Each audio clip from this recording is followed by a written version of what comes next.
on First at 9 this Tuesday, the 7th of October 2025. Rights Watch. UN Human Rights Council adopts resolution to extend High Commissioner's mandate to probe human rights in Sri Lanka without a vote. Sri Lanka firmly rejects the move, opposes any external evidence gathering. Way forward. Sri Lanka's economic revival is still incomplete, says the World Bank. Calls on the government to recruit private sector support to manage SOEs. High-stakes meeting. President Andra Dissanayake meets the IMF ahead of the 5th review of the Extended Fund Facility. Union dissent. CEB engineers decide to escalate union action to non-cooperation. Kalin baby so rupial 90කට. Kalin baby podi හැමෝටමයි. Homelands Expo 2025 Property Investment Forum and Exhibition on 11th October at Hilton, Colombo. Call 0710 to register today. From Derana, this is Derana First at 9. Live from Studio 24 in Colombo. Good evening and welcome to Derana First at 9, Sri Lanka's most trusted news source. I'm Tatya Aranayake, joining you live with the latest in Sri Lanka and around the world. We begin with your top story. The United Nations Human Rights Council has adopted the resolution on reconciliation, accountability and the promotion of human rights in Sri Lanka without a vote. However, the Sri Lankan government firmly rejected the resolution, declaring that it does not recognize any external mechanisms concerning accountability in Sri Lanka. At the 60th session of the United Nations Human Rights Council on the 1st of October, Resolution 60/L1 focusing on reconciliation, accountability and the promotion of human rights in Sri Lanka was formally presented. The resolution was tabled by a coalition of nations including the United Kingdom, Canada, Malawi, Montenegro and North Macedonia and ultimately garnered by the backing of 30 member states. It was adopted without a vote. The resolution recognizes efforts undertaken by the present Sri Lankan government to address human rights concerns and advance accountability. However, it underscores the pressing need for continued progress. Key recommendations include amendments to the Prevention of Terrorism Act and the Online Safety Act, along with the establishment of an independent body to investigate alleged human rights violations that occurred during the country's civil conflict. With the adoption of the resolution, the Office of the High Commissioner for Human Rights was granted a 2-year extension to continue gathering evidence related to human rights abuses and alleged war crimes committed in Sri Lanka. However, Sri Lanka firmly rejected the resolution, Permanent Representative Himali Arunatilaka reiterating the country's opposition to international mechanisms being involved in its domestic accountability processes. Our fundamental issue with the text is the reference to Resolution 51/1 of 2022, denoting the external evidence gathering mechanism on Sri Lanka within the OHCHR, which in our view is an unprecedented and ad hoc expansion of the Council's mandate. During the interactive dialogue on 8 September, the Honourable Minister of Foreign Affairs reiterated that Sri Lanka does not accept the external mechanism set up by the OHCHR, labelled as the Sri Lanka Accountability Project, at a time when the government is continuing to strengthen domestic institutions based on its genuine commitment to reconciliation and human rights in the interests of our own people. Sri Lanka, as well as many other countries, have repeatedly questioned the credibility and transparency of how this project within the OHCHR was set up, its work and the budget allocated to it. Within a short time, the government has taken a series of tangible and decisive steps on reconciliation and human rights. Therefore, we do not agree with coercive international action and we reject Resolution 60/L1 Rev 1 presented to this Council. Following this development, leader of the Sarvajana Balaya parliamentarian Dilip Jayavira expressed his disappointment at the execution of foreign policy by Sri Lanka's delegation to the UNHRC. In a post on X, Jayavira called on the government to immediately provide answers to Sri Lanka and the allies who stood with the country. He warned that the move was a complete abandonment of Sri Lanka's inclusive nationalistic vision, an action that has cost Sri Lanka dearly. ඔයාගේ හීන ලන්තයට අපිත් එක්ක යන්න අදම සනස life එක ඉන්ෂුවර් වෙන්න. Despite Sri Lanka's recent economic gains, recovery remains incomplete, with growth still below pre-crisis levels and poverty significantly high, according to World Bank officials. At a media briefing today, they stressed that sustaining the recovery will require continued macroeconomic stability, urgent structural reforms and more efficient, better targeted public spending. Recent economic performance has been strong, but the recovery is unfinished. With limited fiscal space and several competing needs, government spending and investment needs to be made more efficient and equitable to better serve the needs of all.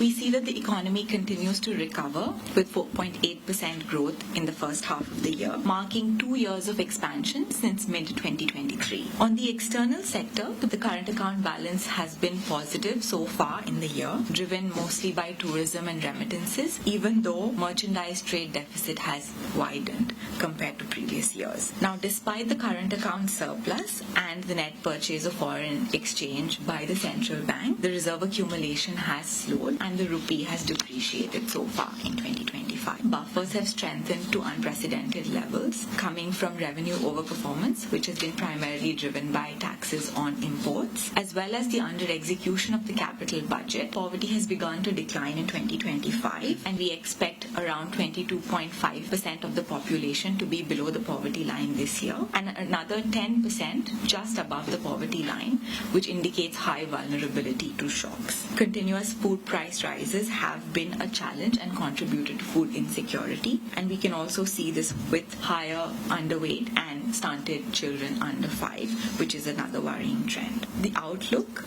is quite positive. The path, however, is narrow, so a lot depends on what happens in the next few years. In 2025, we project strong growth for Sri Lanka, with a slight tapering off in 2026 and 27. On the current account side, we expect a surplus not just this year, but also moderate surplus in the coming years.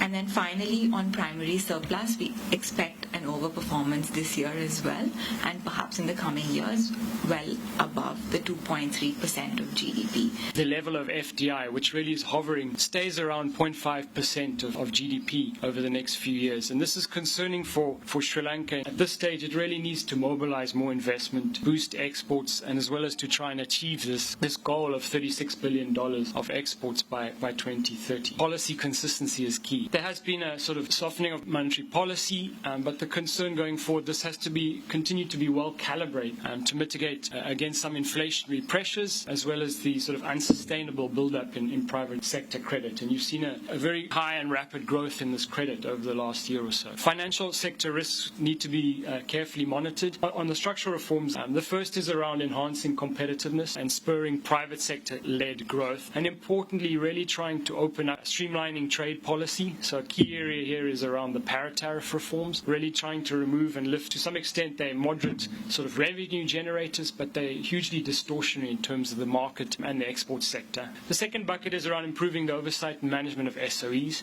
This is critical to enhance competitiveness in key sectors. Look at ways of bringing in private sector participation. Sri Lanka is about sort of 80% owned by the state, but you find that there's these sort of overlapping mandates. There's not necessarily coordination. It's unclear sometimes which institutions manage and own what land. This makes it difficult for investors. Ultimately, the sustainable use and management of land, which is something we also emphasize and discuss further in the report. There is a need to focus more on frontline workers delivering health and education services in particular, which have been affected by the recent hiring freeze, as well as emigration of skilled officials and public sector workers. The remuneration structure relies heavily on allowance. So anywhere between 30 to 60% of total take-home pay comes from allowances, which are ad hoc and depend on the sector and profession in question, which again creates inconsistency and inequities within the public sector. In the medium term, we need to adjust staffing structures to make sure that service delivery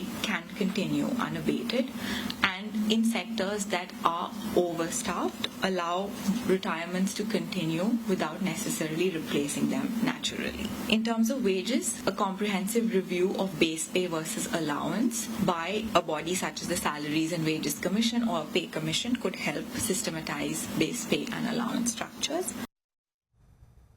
President Anura Dissanayake met with representatives of the International Monetary Fund today ahead of the 6th review of the IMF program. Discussions focused on progress in debt restructuring and strategies to accelerate economic recovery. Meanwhile, he also met with the Asian Infrastructure Investment Bank, where talks centered on green energy projects, infrastructure support and future investment opportunities.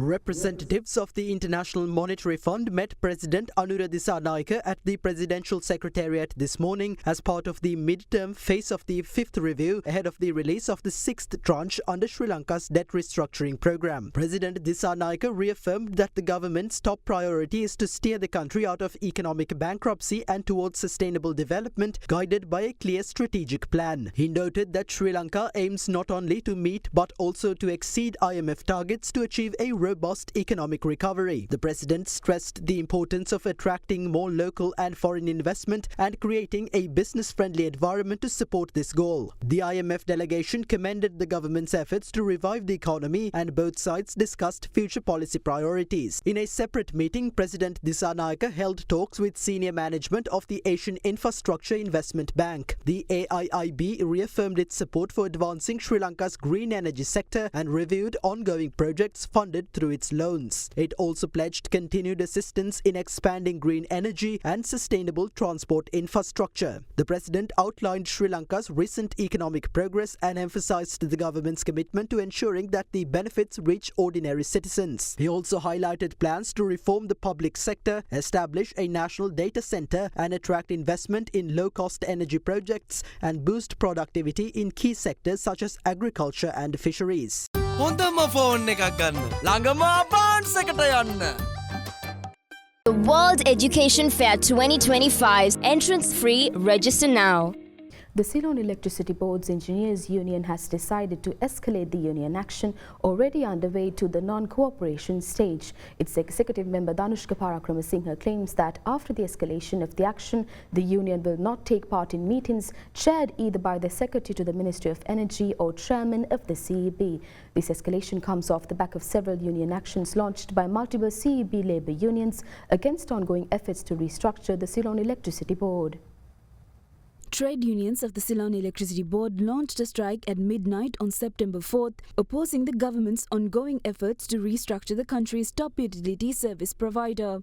Along with the strike, members also initiated other union actions.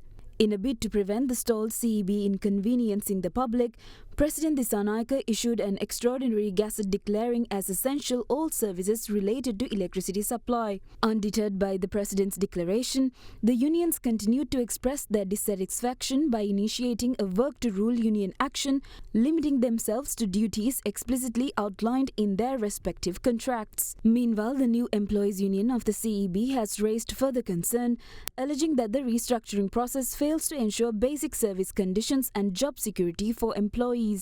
The union claims that the reform agenda has not been accompanied by clear communication or protection of workers' rights. They have made a mess out of CEB restructuring. A recently issued letter outlines that employees can either obtain a VRS if necessary or join the unbundled companies.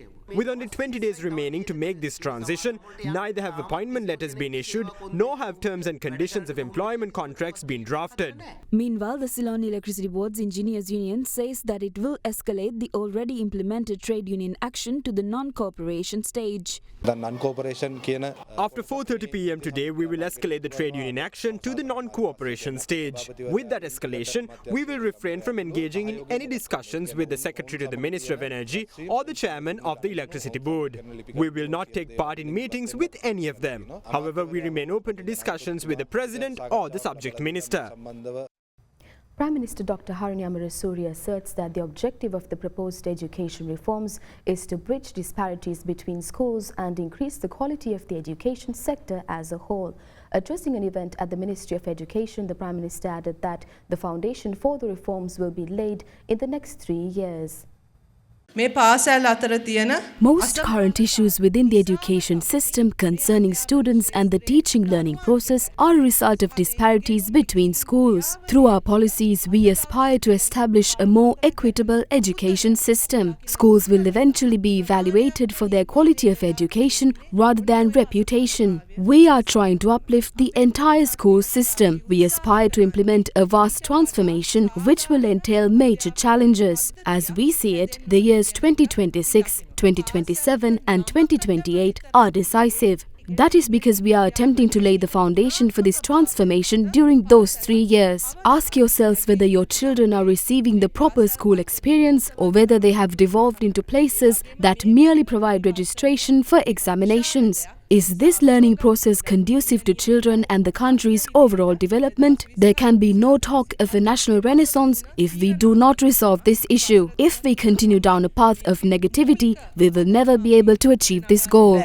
බෑ ගගා ගියොත් මේක කරන්න බැහැම තමයි.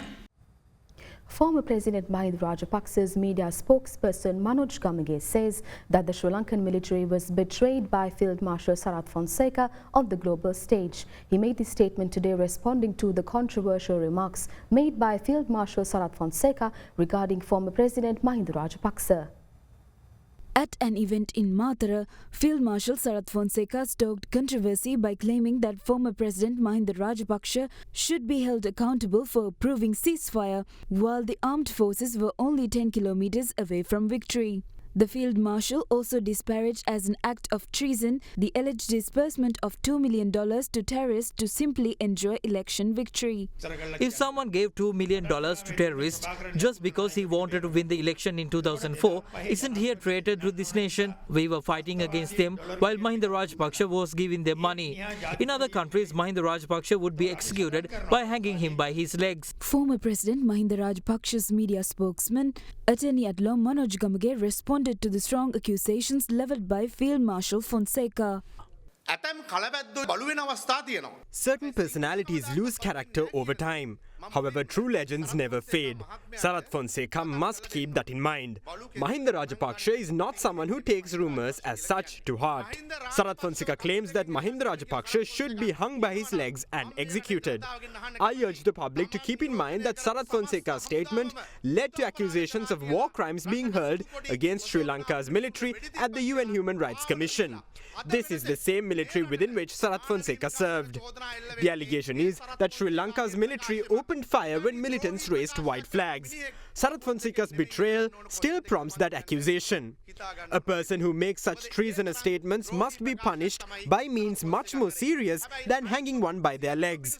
Many military officers involved in Sri Lanka's civil war were accused of war crimes with the sole exception of Sarath Fonseca. Why is Sarath Fonseca being spared? I implore you to remember Mahinda Rajapaksa's remarks in the fallout of the bomb attack against Sarath Fonseca. Rajapaksa advised the authorities to save Fonseca's life by whatever means necessary, and despite how hefty the cost, even if it means flying him off abroad to any hospital in any nation. Despite that being the truth, Fonseca goes on to say that Mahinda Rajapaksa should be hung by his legs. There is no point in discussing Fonseca's character if that is how low he intends to stoop. Those remarks are despicable and disgusting.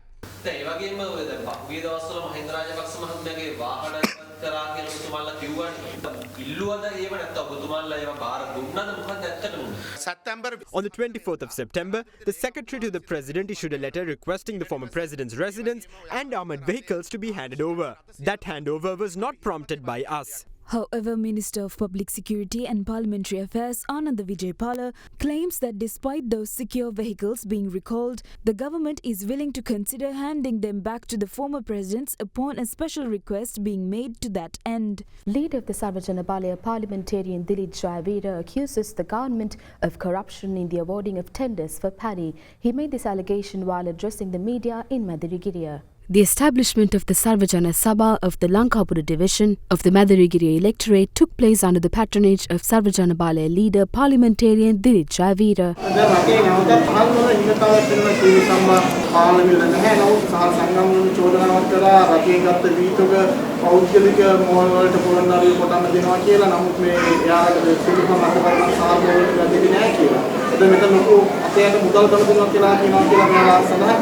මට අදහස් දක්වපු මධ්‍යම පරිමාණයේ මෝල්හිමියන් කියා සිටින්නේ medium-scale mill owners who expressed their opinions to me stated that they are facing a massive injustice due to the current tender process. They are of the view that this has generated a 200 million illicit profit which has been passed on to a political party. They came into power promising to build a corruption-free society. A set of traditional conditions were put forward with regard to the tender process. Bids could not be submitted by mills which did not have over ₹1 billion in turnover last year. This is what always happened. But I don't believe such conditions were previously imposed on tenders for paddy. This is the worst thing that could have happened. I believe medium-scale mill owners are facing an injustice.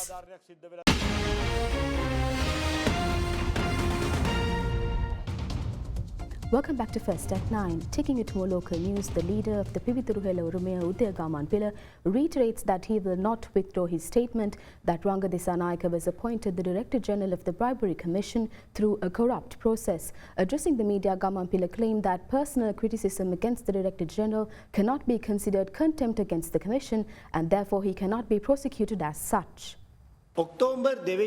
Director General of the Bribery Commission Ranga Disanayake warned that if I made a statement to the media against him, legal action would be taken under Clause 118 of the Anti-Corruption Act, considering the statement to be in contempt of the Commission. This statement demonstrates that he lacks insight into the Anti-Corruption Act, despite being the Director General of the Bribery Commission. Clause 118 states, every offence of contempt committed against or in disrespect of the authority of the Commission shall be punishable by the Supreme Court as though it were an offence of contempt committed against or in disrespect of the authority of such court. However, the position of Director General is equivalent in standing not with Supreme Court justices but with the Registrar of the court. Personal criticism against the Registrar cannot be considered contempt of court. He has to understand that I cannot be silenced with threats. I directly inform Ranga Disanayake that even if I am imprisoned, I will do all that is within my power to ensure that the people are made aware of the fact that he was appointed to the position through a corrupt process. The person appointed as the Director General should be an attorney at law with at least 15 years experience and sound knowledge in criminal prosecutions. However, when the act was translated into Sinhala, the phrase criminal prosecutions was changed to criminal proceedings. On October 13, 2024, when the vacancy for the post of Director General was published on the Parliament's website, it also called for an attorney at law with at least 15 years experience and sound knowledge in criminal prosecutions. Although Ranga Disanayake applied for the position, he does not have a single day of experience in criminal prosecutions. The fact that he applied for the vacancy without fulfilling the basic requirements suggests that someone had guaranteed the position to him beforehand.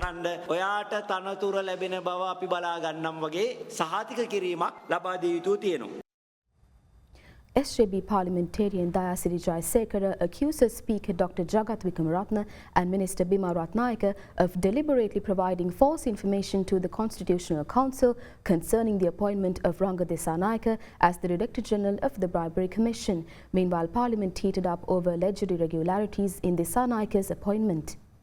In the process of selecting a new Director General for the Bribery Commission, 3 names have been shortlisted to be submitted to the President. Deputy Solicitor General Madhav Tennakon, High Court Judge Ranga Disanayake and Iresha Subhashini Sirivardhana. During the evaluation of the nominees, the Constitutional Council gave particular attention to the recommendations made by North Central Province Governor and retired High Court Judge Wasantha Wimalasiri Jinadasa and Sabaragamu Province Governor and retired High Court Judge Champa Janaki Rajaratna. Given that the Bribery Commission is an independent institution and the position of a governor is a political appointment, the recommendations were discussed at length, considering them to be political interference. On September 27, 2024, the appointments of these governors were published in the Government Gazette. Accordingly, the recommendations made in favour of High Court Judge Ranga Disanayake were drafted on the official letterheads of the governors, thereby rendering the recommendations politically influenced. Subsequently, on the 7th of January 2025, the Constitutional Council convened to deliberate on the issue. During the meeting, Minister Bima Ratnayake stated that at the time the recommendations were signed, the signees were merely retired High Court judges, not governors holding political appointments. Constitutional Council member Professor Dinesha Samaratna, considering this statement to be true, cast a vote in support of Ranga Disanayake. However, after being informed that as the Gazette appointing the provincial governors had already been published on September 27, 2024, and therefore the letters of recommendation in favour of Ranga Disanayake had been issued by the governors following the appointment, Professor Samaratna submitted an affidavit to the Speaker via email expressing concern over the irregularity which occurred regarding her vote. Under the Parliamentary Powers and Privileges Act, providing false or misleading information with the intent to deceive the Constitutional Council constitutes a criminal offence. Accordingly, it is evident that Leader of the House Bimal Ratnayaka must be held accountable for this conduct. Likewise, the Speaker has committed the same offence, thereby infringing upon the privileges of all members of Parliament. Therefore, it is urged that the matter be referred to the Privileges Committee and that the Speaker make a clear statement to Parliament clarifying the circumstances surrounding the incident.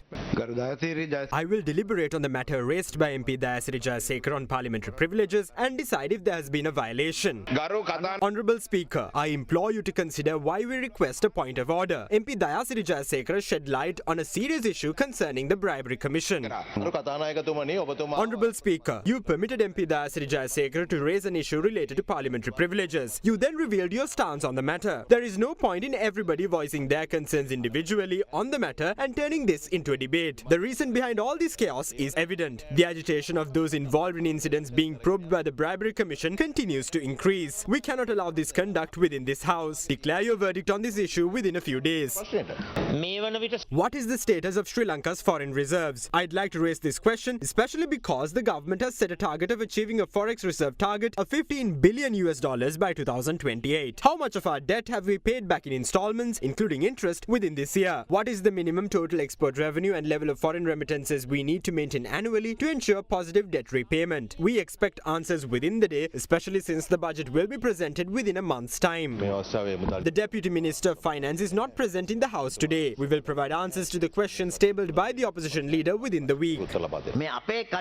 A set of former members who were ousted from the party have panicked. They boast about being a part of the JVP in the past in an attempt to steal the party's identity. Certain people who betrayed the party by pole vaulting between multiple political alliances now attempt to hog the JVP's identity. Rumours circulate that Puak Dandavisana was affiliated with the JVP. They say he shared meals with members of our party. The person who perpetuated this lie was summoned by the Tangol police. He refused to appear at the station and continues to hide himself. This is a desperate attempt to hurl mud. Some claim that we are not apprehending the corrupt. Not only will we apprehend all thieves, we will also probe those who sold their parliamentary seats to the highest bidder.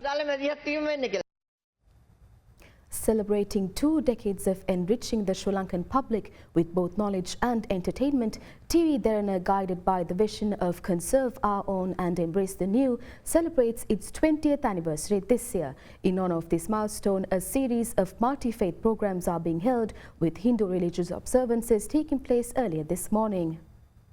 Hindu religious observances commemorating the 20th anniversary of TV Derana commenced at 5:30 am this morning at the Kadireshan Vajurapilla Kovil in Bambalapitiya. In attendance were Deputy Chairman Laksiri Wickremage, Executive Director Madhava Madavala, Director of Programming Shamila Dharmarasa Fonseca, members of the Board of Directors, senior management and Derana staff.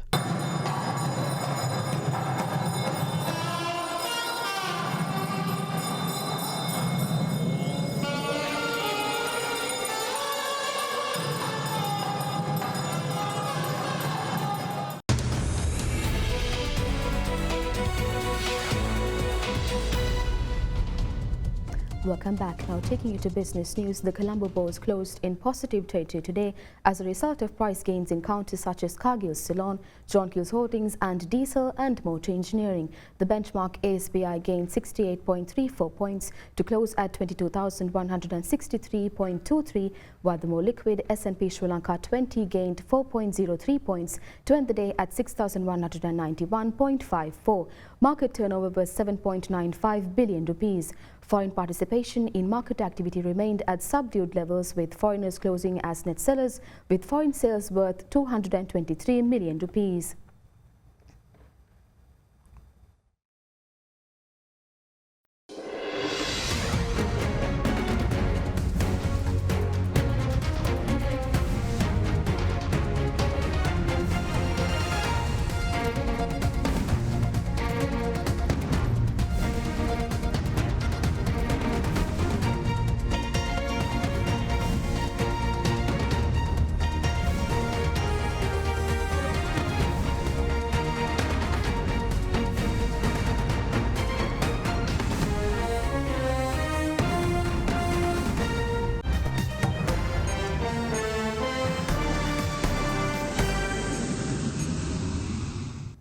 Now taking you to international news, the Centre for Disease Control and Prevention has dropped its universal COVID-19 vaccine recommendation, now urging Americans to decide individually, especially seniors, in consultation with a doctor. The change follows input from a newly appointed advisory panel by Health Secretary Robert F. Kennedy Jr., who replaced previous vaccine experts. The agency also now recommends that children under 4 receive the chickenpox vaccine separately from the MMR shot. Citing safety concerns, Deputy HHS Secretary Jim O'Neill said the move restores informed consent, though some health experts criticized the implication that it was ever missing. That's all for tonight from First at 9. For the latest developments around the clock, stay in touch with Ada Derana, the Sri Lankan news brand of international excellence. Thank you for joining. Have a great night.